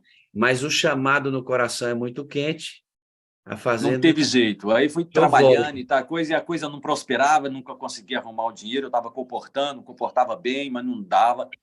Aí eu falei, vou voltar para o curso teológico. Aí preparamos tudo e voltamos em 83. Aí refiz e aí eu me formo em 87. Antes disso, tem o último semestre que o pastor Andrew White me desafia, né? Porque minhas notas não eram boas. Nesse momento é muito interessante, porque quando a gente vai... Eu estou vendo aqui vários pastores que uma hora dessa aqui, eles estão rememorando toda a história do teológico deles, né? Porque por trás de cada pastor tem uma história como essa. E aí, irmã Keila, ele tinha que trabalhar para manter aluguel, casa, manutenção da família, e não é fácil, porque o período de teologia integral é estudo durante toda a manhã, não tem como você trabalhar regularmente para poder estudar, então você só trabalha por períodos, e nesse período você tem que conseguir a grana do semestre, e a gente vai fazendo bico. O pastor vendeu mel, eu também vendi, né, caixinha de mel, e o senhor tinha a média baixa por conta desse excesso de trabalho, e a carga acadêmica do curso de teologia é intensa, tem que ler muito, né? Tem que ler muito. E aí o senhor tirava as médias baixas e o pastor Andrew White chegou e disse assim, ô rapazinho, no último semestre, irmãos, no último, você não vai se formar, porque a média era 7, e o pastor não conseguia médias acima disso por conta de toda a demanda que era manter uma família com 2 filhos e estudar ao mesmo tempo. E aí o senhor fez um desafio para o pastor, e se eu conseguir? É verdade. E aí eu falei para ele falou, você não vai conseguir. Eu falei, e se eu conseguir? Ele falou, veremos. Rapaz, aí foi desafio. Veremos. Eu falei, então agora vamos partir para cima. Aí, nesse período, é que eu telefono para minha mãe pedindo para ela poder me ajudar a pagar o aluguel, porque pagando aluguel já me livrava uma responsabilidade e o curso eu já tinha e manter a casa eu tinha. Então, aí eu comecei uma luta de estudo. O senhor acordava que horas e dormia que horas? Eu acordava às 3 horas da manhã, estudava até às 7, ia para o curso, voltava meio-dia, almoçava, dormia uns 40 minutos, levantava, estudava até às 8, aí às 8 deitava, levantava às 3. E isso aí foi o semestre todo. E aí, as médias? As médias foram lá para cima, foi 9,5, 9, e aí não teve remédio. Eu recuperei, consegui a média, que era 7,5, e eu consegui, tem lá 3, não sei quanto, que eles fazem o cálculo, e eu consegui essa média. E eu, preparando no final para a formatura, eu estava acreditando que eu ia formar. E aí já comprei, a gente compra os convites, né? Manda os convites para os parentes e você não sabe ainda a sua média. E eu mandei tudo, mandava os convites, mandei para minha família, convidando para minha formatura. No dia da formatura foi que a secretária me falou que eu tinha passado. Rapaz, é um choque, é uma coisa muito interessante. É incrível isso. Outro dia, pastor, eu estava em uma oportunidade em São Paulo, fui até o NASP e fui lá na sala onde eu me formei. Meu amigo, é legal, né? Quando a gente entra naquele lugar, uma nostalgia. Porque o quanto de conflito eu passei por ele, se assentado naquelas cadeiras, anotando as matérias e tendo que lutar com as dificuldades quando voltava para casa, e tendo que passar e tendo que tirar média. Rapaz, é uma sensação, assim, muito boa, né? Porque nós conseguimos fechar o curso de teologia, fomos chamados, como o senhor também foi, então aquilo passa a ser uma parte muito importante para você rememorar. E eu vim Com na certeza. estrada, pastor, que eu fazia de pé muitas vezes, de carro ali, descendo a estrada central do NASP, lembrando de quantas vezes eu colhi mexerica, laranja no pomar para comer, porque em casa não tinha. É uma batalha, né? Ninguém É uma sabe, né, batalha. professor? É Ninguém verdade. sabe. Eu Vou usava... aproveitar e falar de um momento do Pedro Apolinário. Pedro Apolinário minha esposa era secretária do Pedro Apolinário. E ele gostava muito dela, tinha muito carinho com ela e tudo mais. De uma certa feita, já no final do ano, preparando já para a formatura, eu já não tinha dinheiro mais, a nossa cozinha estava a zero e nós estávamos fazendo uma comprinha lá no EPA, supermercado grande tem lá, né? E aí, não sei, não lembro mais como é que eu chamo o supermercado. E aí, o Pedro Apolinário estava lá. Cumprimentou a gente, conversou e tal. Aí o professor Pedro Apolinário, não minto, nós não estávamos. O Pedro Apolinário um dia chegou na minha casa e me chamou lá fora para poder pegar uns pacotes. Uns 3 pacotes, sabe aqueles sacos grandes de papel? E aí, 3 sacos daqueles cheios de alimento. Eu ia receber os familiares na formatura e eu não tinha nada. Pedro Apolinário trouxe para a nossa casa o alimento. Encheu, abasteceu na minha casa, que pude receber os visitantes. É incrível essa coisa. Como que Deus cuida da gente. Pastor, eu um dia ganhei um sapato. E aí eu falei, mas foi no estágio em que a gente fica o semestre na igreja? Verdade. No estágio que a gente, porque o teologando, o estudante de teologia, ele tem vários estágios. Um dele é que você vai cuidar de uma igreja durante um semestre, para entender a dinâmica, né, de uma igreja. Verdade. E eu fui para a igreja e participei da liturgia, fui apresentado, preguei, e logo depois, na caminhada, eu ganhei o sapato do ancião daquela igreja, que infelizmente já faleceu, muita gente boa. Aí eu falei, irmã Selma, eu pensei comigo, irmã Ruth, mas que ancião bondoso esse, rapaz? Me deu um sapato, irmão Américo. E eu falei, mas por que ele me deu um sapato, pastor Fagundes? Quando eu estudava, irmãos, eu tinha um sapato só. E o danadinho... Não é novidade, né? Ele furou embaixo, pastor. Eu imagino. Ele furou de um lado e furou do outro. Ou era o sapato, ou era comida. E aí, o que eu fazia, pastor? Para não ficar pisando no chão, eu cortava pedaços de papelão e fazia como que palmilhas para aquele sapato. Você para de rir, bispo. O bispo está rindo. É pecado rir do ungido, viu, bispo? É verdade. Eu fazia, pastor, pedaços de papelão, como palmilha, e colocava dentro do sapato para não ficar pisando no chão.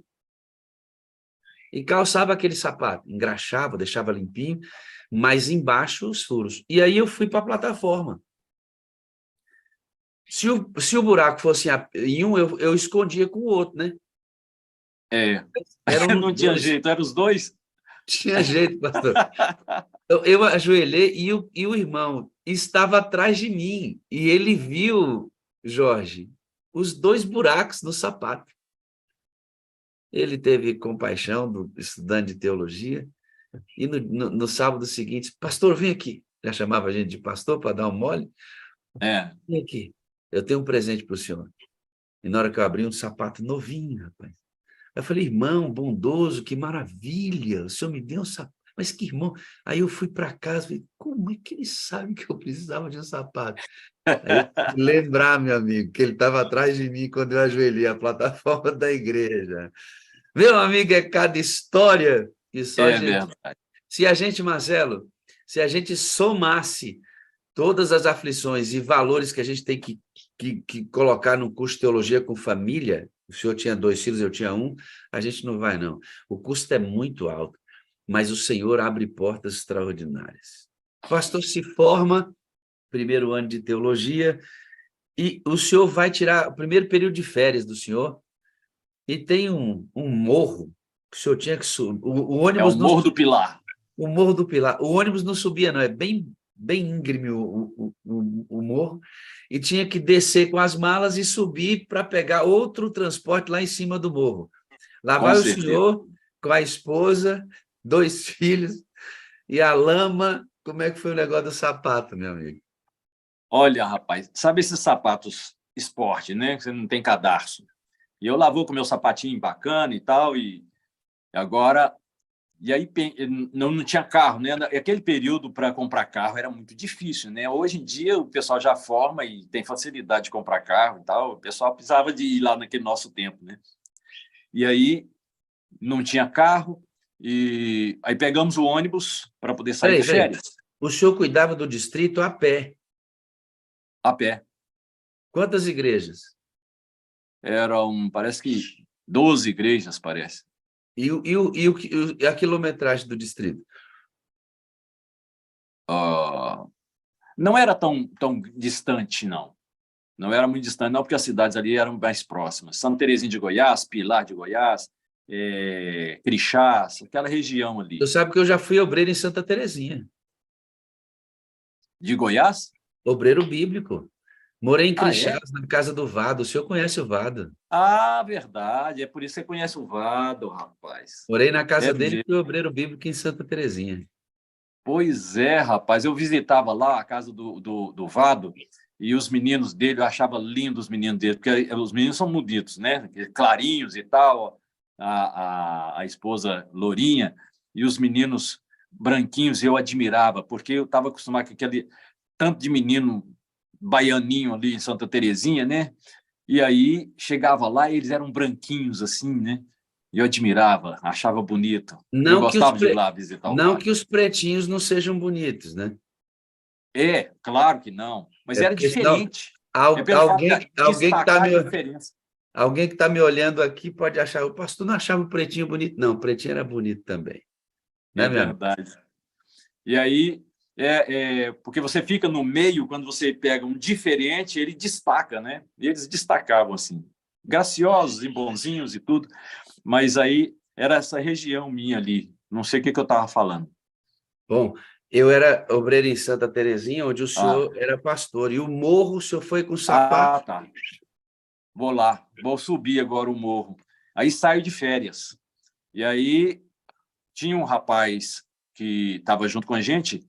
Aí, nesse período, já tinha 3 filhos, viu? Que nasceu o Felipe, que nasceu lá em Santa Terezinha, nasceu da Terezinha no Hospital Santa Terezinha. E aí o rapaz pegou o caçulinha, pôs no ombro, eu peguei as malas e coloquei tudo em volta do corpo, bolsa de um lado, bolsa do outro, sacola numa mão, sacola na outra, e a esposa pegou os 2 meninos e vai subindo com eles. E lá vou eu, Leia, caminhando, rapaz, atolava o pé na lama, porque chovia e os ônibus não subiam, porque viravam um quiabo. E eu, na hora que eu estou pisando, que eu fui caminhando, quando eu olhei, eu estava sem sapato. O sapato ficou atolado lá no barro, rapaz. E eu cacei o buraco do sapato, né? O buraco estava, enfiei o pé no buraco e puxei, o sapato veio lá do meio do barro. Então, quando chegamos lá em cima, aquela confusão, esperando o ônibus e tudo, apareceu um caminhão vindo para Goiânia. E nós pegamos carona nesse caminhão e viemos para casa. Minha sogra, meu sogro moravam aqui em Campinas, em Goiânia. Quando nós chegamos lá, eles assustaram. Quando eu falei, onde é que vocês estão vindo, gente? Nós estávamos tudo empoeirado, vindo de caminhão. É assim a batalha nossa, a primeira férias nossa. É impressionante, queridos, porque assim, o pastor lá no passado tinha distritos grandes e uma dificuldade muito grande, né? Pastores trabalhavam a cavalo, a pé, dormiam fora muito tempo, mesmo pastor distrital, porque realmente a dinâmica era muito difícil.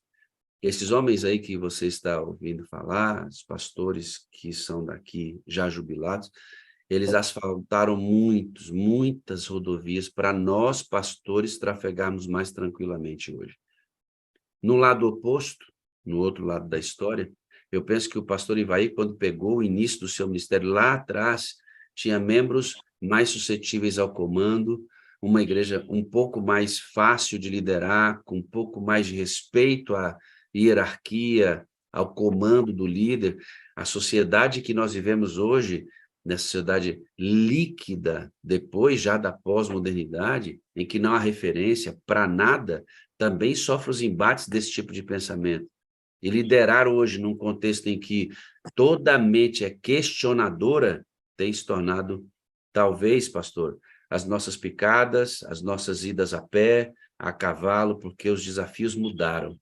A gente talvez não tenha a dificuldade de mobilidade que vocês tiveram, os pastores entram com facilidade de ter um carro para transitar, mas a dificuldade da mente humana hoje para você conduzir uma igreja em unidade é um desafio talvez parecido ou até maior ao desafio geográfico e financeiro lá atrás, quando as coisas eram... Com certeza, com certeza. Esses desafios nunca vão deixar de existir, né, pastor Eles Wagner? vão mudar na trajetória, né? Mudam na trajetória. A roupagem vai mudando, mas eles sempre existem. Há uma necessidade do pastor adventista se atualizar, se contextualizar e entender que determinadas práticas do passado não cabem mais hoje.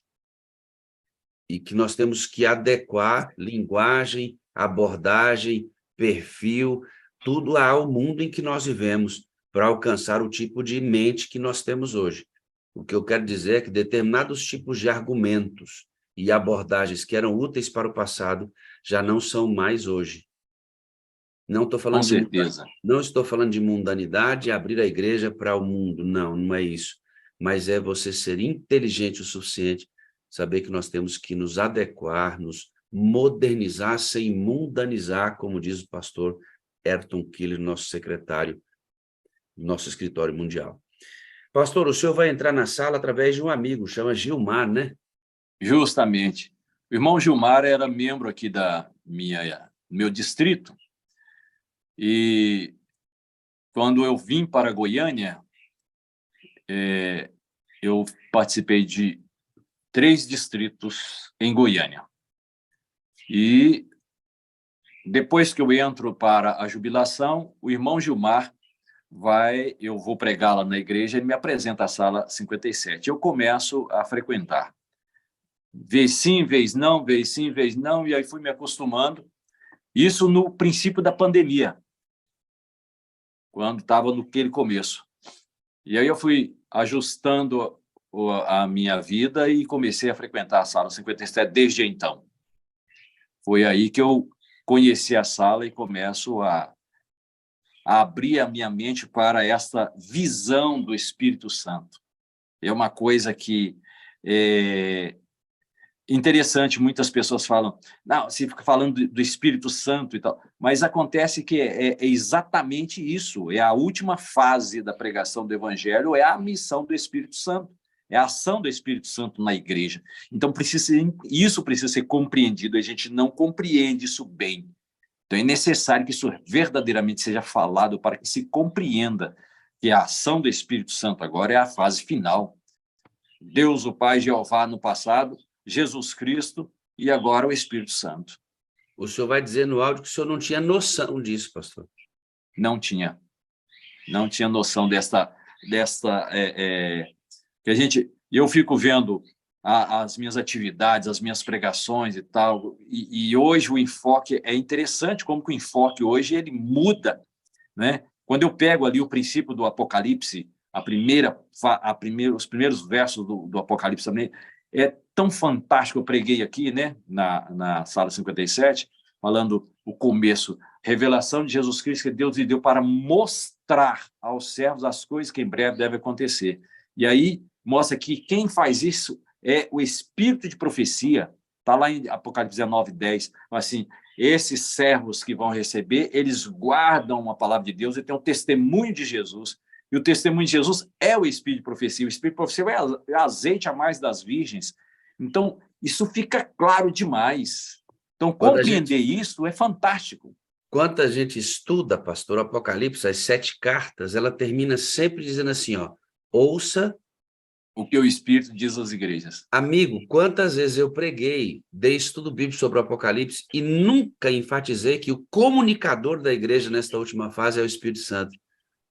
Que Cristo está no santuário celestial, no corpo glorificado que nós vamos ter, e que o Espírito Santo foi enviado para ser o representante dele. E se comunicar conosco, sendo ele o Espírito representante de Cristo. Está escrito lá, ouça que o Espírito diz às igrejas. E quantas vezes eu passei por alto nisso?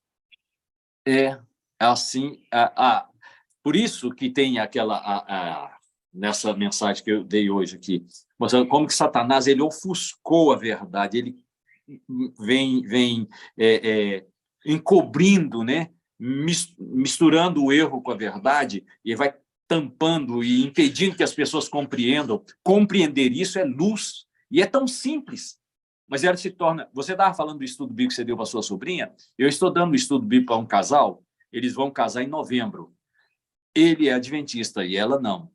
E aí nós estamos apresentando a mensagem, e aí, quando chega nos pontos de confronto, você precisa de ver como que essa pessoa ela se retrai, porque entra em conflito com aquilo que ela acredita, e a luta interna para ela poder aceitar o que a Bíblia diz contra aquilo que ela aprendeu.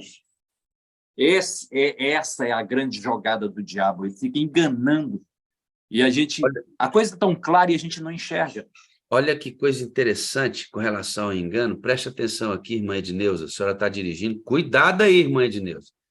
A irmã Edneuza está na rádio sala 57. Ela sai de casa, mas a sala não sai da irmã Edneuza. Ela vai no carro ouvindo. Igual tem uma galera... A Rosélia está aqui, a China, agora na casa dela, mas todo dia está no ônibus, ó, de fone ouvindo a sala. A irmã Elizabeth também sai, mas a sala não sai dela, não. Isso é o nosso time, né? Adelândia, você tem que melhorar, viu, minha filha? Ô, Miriam, você está aí, estou te olhando, Deus está cuidando, hoje a cirurgia do Nicolas vai ser uma bênção, vou orar com você daqui a pouquinho. Você sabe o que Satanás fez com a verdade sobre o Espírito Santo? É muito interessante. Nós, adventistas do sétimo dia, temos a melhor doutrina sobre o Espírito Santo. É muito rebuscada, é muito afinada com a Bíblia, como tudo que a gente tem em relação a crenças fundamentais, vamos passar por ela ali. Satanás cria uma contrafação, é muito interessante, como ele vai misturar a verdade com o erro, né? E o Rogério falou sobre isso hoje. Verdade. Pastor, os nossos amigos evangélicos, pentecostais, eles têm uma linguagem espiritual muito acentuada. Eles falam do Espírito Santo com muita ênfase, buscam o batismo do Espírito Santo com muita intensidade. Agora, veja, eles fazem isso para manifestações sensoriais, para o batismo do Espírito Santo no dom de línguas, para revelações. E se você for estudar o ministério do Espírito Santo, nada tem a ver com esse formato como é hoje vivido pelos irmãos evangélicos, em toda a sua sinceridade, sem discutir aqui a sinceridade de ninguém. Mas é uma contrafação, pastor, porque a verdadeira busca pelo Espírito Santo promove a transformação interna à semelhança de Cristo, promove a minha vida numa comunidade de forma saudável, fortalecendo meus irmãos, e me joga para uma missão o tempo inteiro para salvar pessoas. Você veja, né? A Bíblia orienta a busca pelo Espírito para essas coisas. E Satanás vem e diz assim, não, vocês vão buscar o Espírito Santo, mas vamos através das sensações, do sensorial, da emoção, da lágrima, do êxtase. E aí, quando você vê muitos cultos evangélicos e como isso é visto realmente de forma intensa, é uma manipulação do dom do Espírito Santo. Com isso, ele faz com que muitos de nós, adventistas, tenhamos medo da busca real pelo Espírito, achando que nós vamos enveredar por esse caminho da distorção da palavra. Queridos, A Igreja Adventista do Sétimo Dia é historicista. Estuda a Bíblia dentro do escopo da história. Ela possui as características de uma igreja verdadeira, guarda os mandamentos de Deus e tem o espírito de profecia. Cremos nós que esse espírito de profecia está revelado e autenticado na pessoa da senhora Ellen White, profetisa da Igreja Adventista do Sétimo Dia, atestada pela própria igreja. Ao ouvir a palavra de Deus em sua totalidade e estudar profundamente o que foi a profetisa nos orientou, sendo a luz menor nesse processo, nós não vamos nos enveredar por caminhos tortuosos. Mas uma coisa eu quero dizer para você, que a gente busque com a mesma intensidade que eles busquem aquilo que nós conhecemos. Pastor Wagner. Que a gente busque com a mesma intensidade que eles buscam aquilo que nós temos à disposição para conhecer. Sim, meu pastor. A internet do pastor Ivaí deu uma travadinha. Voltamos. Pastor, eu quero fechar o nosso testemunho aqui. Só um adendozinho aqui. O meu medo, quando eu entrei no ministério, eu não tinha o costume de confrontar os pentecostais. E eu não entendia bem esse assunto. Eu tinha medo de entrar em confronto com os pentecostais por causa disso. Eu não entendia esse assunto. Então, veja, compreender isso é importantíssimo. Quando você compreende, é tão simples e tão suave. Isso, para mim, era terrível, porque eu tinha muitos pentecostais na região em que eu trabalhava, logo no começo do meu ministério. Então, isso me causava uma tensão muito grande. Então, é muito salutar quando você compreende isso e a gente vê quão é suave isso.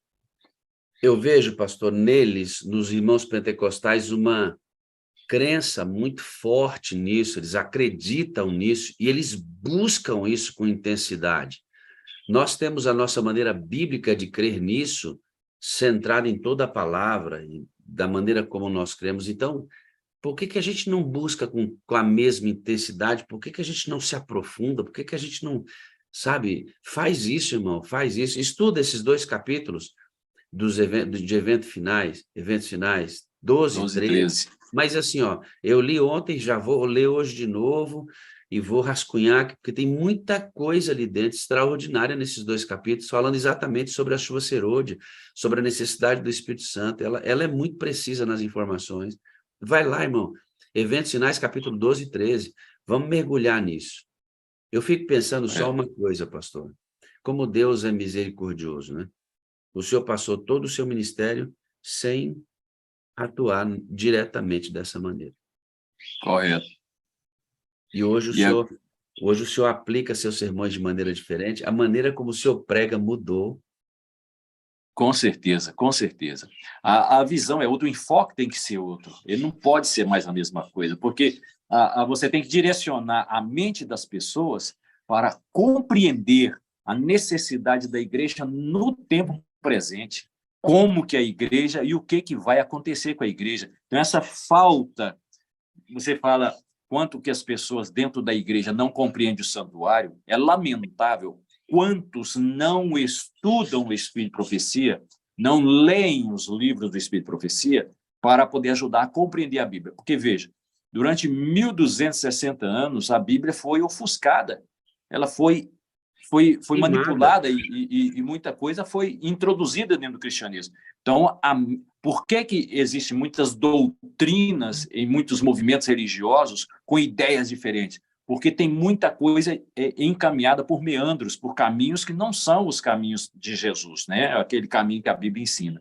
E com isso, surgem doutrinas interessantes. E aí a pessoa fala, eu fui receber uma revelação. Satanás é enganador, ele está inspirando pessoas para poder criar doutrinas diferentes e movimentos estão surgindo cada dia. Surgem várias igrejas todos os dias, pessoas que saem dos movimentos e criam movimentos.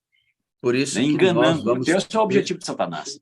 Por isso que nós vamos passar, pastor, outubro e metade de novembro revisando nossas doutrinas. Eu achei interessante isso, viu? E todas as nossas crenças fundamentais. E quem vai revisar essas crenças são pastores. nós vamos ter um aprofundamento nas crenças fundamentais da igreja por pastores adventistas do sétimo dia, durante 28 dias sequenciais, outubro e novembro. Começando no dia 1º ou 2 de outubro, porque 2 de outubro é uma segunda, vai ser melhor. Começamos no dia 2 de outubro e vamos até a metade de novembro, mês da Bíblia na Sala 57, aprofundamento doutrinário. Exatamente para você, irmão adventista, ser um defensor da doutrina, do conhecimento das verdades do reino de Deus. Amém. Meu Amém pastor, por eu tenho isso. 4 coisas para dizer para o senhor. Eu amo o senhor. Amém. Eu preciso do senhor para ser feliz. O senhor é a parte visível de Deus. E eu creio mais em Deus, pastor. Oi, Fagundão. Viu? Amém, pastor Wagner. Eu digo para vocês, eu amo você porque você me faz feliz, viu, Fagundes, também. E o Cândido, e os demais pastores, e os irmãos daí. Vocês são a parte visível de Deus, porque quando nós olhamos para os nossos irmãos, nós podemos ver a representação de Deus. E eu creio mais em Deus porque todos vocês existem. Pastor Wagner, obrigado pelo ministério que você tem desempenhado, né? E pela ação que o Espírito Santo tem usado e abriu uma porta de uma forma, de um instrumento tão simples para fazer uma obra que está alcançando um espaço tão grandioso no mundo que a gente não tem noção, né, da importância desse trabalho. Que Deus continue a nos abençoar para a gente continuar nessa lida e nós possamos ser usados, né? E nunca percamos de vista esse amor, o amor de Deus que temos que ter uns pelos outros. Esse é o amor verdadeiro. Amém? Amém, amém e amém. Vamos relembrar aqui, meu pastor, no final do seu testemunho, a bênção que vai ser o trabalho feito agora com a galera da JUSC. Gostei muito desse vídeo. Amém, é verdade. Vamos ver de novo. Dia 23. Queremos convidar vocês para no dia 23 de setembro, aqui na comunidade do Buri, o culto da Sala 57. E queremos dizer para todos vocês: estamos em movimento! Que delícia. Bom demais, né? Onde é Buri, ô pastor? Oi? É na Bahia, Onde pastor. é? Na É Bahia? na Bahia. É na Bahia. A JUSC é da Bahia, essa turma toda lá faz um trabalho lindo demais. Vou terminar aqui, pastor, vou trazer a Miriam, minha monitadora aqui da sala. Oi? Pastor, é Buri ou Guri? Espera aí que vamos ver de novo, espera aí. Comunidade do Buri. Espera aí que eu Buri. vou saber agora, fique tranquilo. Buri. Ó, vamos ver de novo. Vamos saber, Tá. Vamos ver de que comunidade é essa. Ó, Queremos convidar vocês para no dia 23 de setembro, aqui na comunidade do Buri, o Buri. Comunidade Buri. do Buri. Isso. Vamos o vídeo todo. Vai. culto da Sala 57. E queremos dizer para todos vocês: Ah, que delícia. Isso é bom demais. Amém. Vou chamar aqui a Miriam para orar com ela, em nome das pessoas que estão passando por algum momento difícil. Ela tem um filho, o filho da Miriam é especial, e ele nos ajuda com nossa escala, e vai fazer uma cirurgia hoje, né, Miriam? Abre o seu áudio, por favor.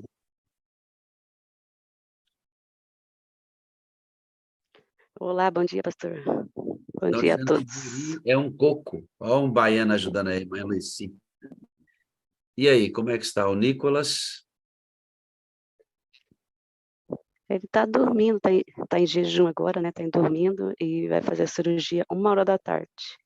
Mas aconteceu um milagre, pastor, né? Que te falei. Ele não ia poder fazer essa cirurgia porque ele estava com alguns problemas no pâncreas. E os médicos Ele disseram que estava infeccionado. E agora ele curou, né? Foi curado do pâncreas e agora precisa fazer essa cirurgia no... o Nicolas não na tomou vesícula. antibiótico para a infecção no pâncreas, e o pâncreas Não tomou apareceu nada. nenhuma infecção, dessa maneira ele podendo fazer a cirurgia. Amém. Glória a Deus, né? Amém. Pastor Ivaí, nós vamos orar aí por essa serva de Deus, pelo Nicolas. Vamos colocar a Aderlândia também, que está aqui na reunião conosco. Está com uma dengue, está dengosa, dona Aderlândia. E nós vamos orar por ela também, para que ela se restabeleça. Vamos orar, meu pastor. Santo Deus, Pai, toma o pastor Ivaí em tuas mãos. Muito obrigado pelo aniversário dele. Todos estão fazendo Amém. na sala hoje. Toma a Aderlândia, Deus, ela está com dengue e está se recuperando, mas esse processo é dolorido, mas logo, logo ela estará firme e forte para as suas atividades completas. Amém, Senhor. Obrigado pela atuação na vida do Nicolas. Pedimos a companhia dos teus anjos na cirurgia que ele vai fazer mais tarde, que logo, logo tenhamos as notícias que sabemos que o Senhor já está preparando o resultado positivo de tudo isso. Através deles, rogamos por todos que estão enfermos na sala e por todos aqueles que eventualmente passarão por cirurgias e por todos que estão fazendo aniversário hoje também. Dá-nos um dia feliz na presença do Senhor, batizados pelo Teu Espírito. Vamos sair agora para comunicar Jesus a outras pessoas. No precioso Amém. pedimos e agradecemos. Amém. Amém. Amém e amém. Que beleza, obrigado, hein, pastorzão. O senhor foi uma bênção hoje. Feliz aniversário mais uma vez. Obrigado. Um grande dia na presença de Deus, viu, meu pastor? Aderlândia, Deus te abençoe ricamente. Amém. Bom dia com alegria. Eu acho, eu tive uma impressão, pastor, não sei o senhor, mas eu ouvi alguém dizer bom dia com alegria. Bom dia com alegria! Bom dia com alegria. Bom dia, pastor Vaí. Que bênção, visto a tua presença. Bom dia com alegria. Essa é a vida, irmão Juarez. Irmão Juarez. Trabalho. Marisa, dá um tchau aqui, Marisa. Isso aí, Marisa. É quarta-feira! Bom dia para todos! Bom dia para todos! Obrigada pela Atenção. aniversário, pastor Ivaí! Nós te amamos! Aniversariante aí. Isso aí. Aniversário para quem tá parabéns aí! Beijo, beijo, beijo, beijo.